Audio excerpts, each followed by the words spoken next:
The tears flowed freely, deep grief and sorrow clearly written on the faces of everyone.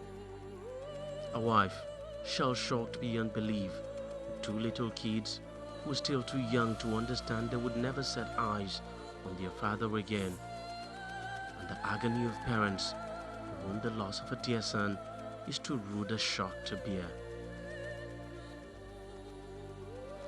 Never in their wildest dreams had their worshipers thought their son and husband, Deji, would die at the early age of 39. But it's the manner of his death and the question still hanging over it 1 month after that is still a pain in the heart. In the early hours of 1st October this year, between the hours of 1 and 2 a.m., Bayo was said to have left the Palms shopping mall, heading for home on Victoria Island where he lived. To connect to the road that would take him home, he must negotiate this roundabout at the Lekki Phase 1 area. At that time, some policemen mounted a checkpoint at the roundabout, parking their vehicle right at the edge of the road. But it was at that roundabout that somehow death stalked, and it is here that the mystery begins as to how exactly Bayo died. His body had been found at this spot some 300 meters away from the roundabout. One of the first persons to be reached about the news of Bayo's death was one of his friends. For security reasons, we had to cover his identity. At about 3:45 a.m., I got a call from two of my friends who were also friends to Bayo, saying they got a call from some policemen that Bayo had an accident. Immediately I left my place for the Lekki roundabout where the accident was said to have happened. And on my way there, I called Bayo's number, and it was answered by a policeman who actually confirmed that Bayo had an accident and that at that time his car was burning. So I continued, and when I got there, I met 3 policemen, one of them in mufti, the other 2 in uniform, and another man who I think was a photographer because he had a camera with him. So the policeman told me that the accident occurred not when they were on duty, but that some mobile policemen were the ones on duty when it happened, and that Bayo's car ran into their patrol van and somersaulted into the ditch where it caught fire. They took me closer to the vehicle, which was actually burning, and Bayo's body laid outside the vehicle. Some minutes later, a Danfo bus which was passing by was flagged down, and the passengers were asked to come out.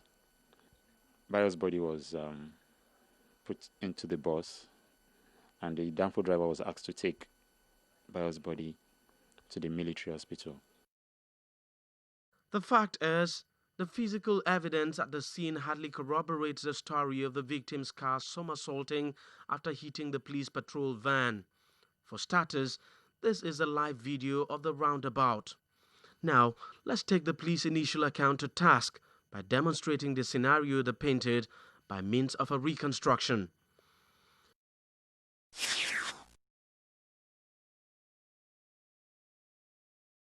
Now here is Bayo's car approaching the roundabout. The police patrol van is arrowed in red over there. Bayo's car approaches, tires screeching, and then this happens. The car rolls over the roundabout and settles into a ditch some 300 meters away and catches fire. Bayo dies instantly. Now that is the initial account of the police. The problem with this storyline is that apart from the area of Bayo's car that hit the police van, the car is not dented after somersaulting several times. Besides, this concrete barrier surrounding the roundabout still remains standing and intact. No sign at all that a car rolled over them. That must be a miracle of some sort. Let's now turn our attention to Bayo's car itself. Over a month after the incident, The wreckage of the car still sits in the same position it was found the morning of October 1st. A closer examination shows the windscreen of the car were not shattered but just melted by the fire. The glass to the front passenger door, which largely remains intact, is just a clear proof. This is no doubt a strange development for a car that supposedly somersaulted for a distance of about 300 meters. Yet another strange occurrence is this dry burnt-out wood directly beneath the fuel tank. Just how did it find its way to where the fuel tank is? Equally strange is the fact that the handbrake of the car is pulled up, indicating a parking position. But one incident eventually proved this initial account by the police was an absolute lie. When Bayo's body was taken to the military hospital, a shocking discovery was made. When I looked at his body, I was surprised that this man doesn't have any mark on the body at all for a car that's somersaulted, no bruises, nothing. Then I just queried that, how come his head is so shattered? It looked like a puppet had just been smashed. And well, there and then people were passing comments. There was a lady doctor who said she doesn't buy an accident story, that this looks like gunshots. Indeed, there were no injuries on the body apart from the gaping hole on the head of the victim. Pathologist's examination would later confirm everyone's fears. The result revealed Bayo had died from missile injury, in other words, from gunshots, and at close range. We are yet to conclude investigation into the case. Well, I must say that we have progressed substantially.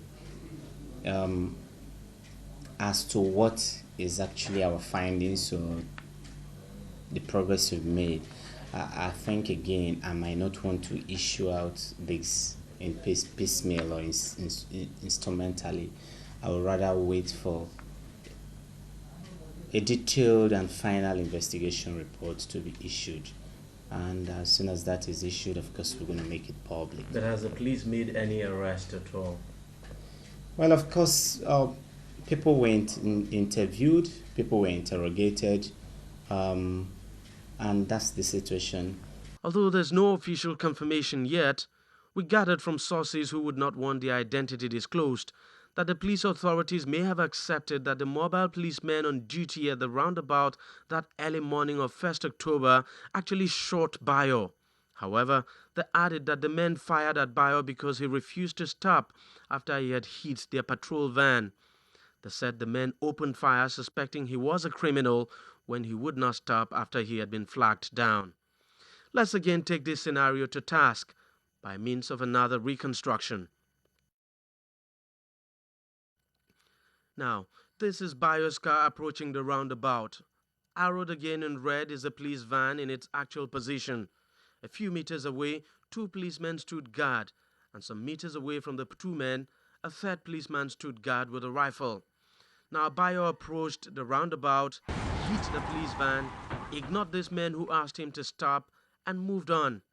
But the third policeman then appeared in front of him and took a precise shot which hit the victim directly on the head. The victim then lost control and the car suddenly turned 90 degrees, rolled over to the other lane and rolled into a ditch before going up in flame. Questions. At what speed was Bayo driving after hitting the police van? Was the speed low enough to allow the third policeman take a very accurate shot? What was the lighting situation around the area?